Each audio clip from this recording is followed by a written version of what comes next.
পশ্চিমবাংলার law and order situation গত 4.5 বছরে অনেক ইমপ্রুভ করেছে in comparison two prior two 2011 কি ল অ্যান্ড অর্ডারের সিচুয়েশন ছিল, আজকে ল অ্যান্ড অর্ডারের সিচুয়েশন কি সেটা আমাদের রিপোর্ট না, ন্যাশনাল ক্রাইম রিপোর্টের কপি থেকে দেখিয়ে দিয়েছি।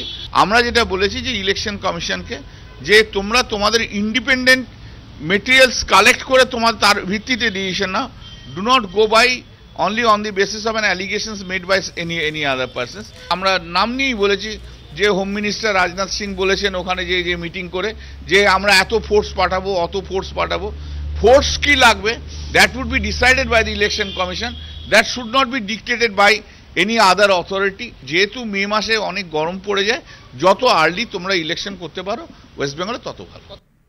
সামগ্রিকভাবে কিছু একটা মানুষ কখনো সেফ ডেমোক্রেসি কখনো অমুক কিছুর নামে তারা একটা ধারণা তৈরি করার চেষ্টা করছে, যদিও সাধারণ মানুষের মনে নেই। আমরা এটাও বললাম যে বাংলায় 34 বছরে 55,000-এর ওপর মানুষ খুন হয়েছে। আজকে সেটা যদি আমরা অ্যাভারেজ করি তাহলে প্রতি 4 ঘন্টা 50 মিনিট অন্তর একটা করে মানুষ বাংলায় খুন হতো। আজকে বাংলার সেই চিত্র নেই।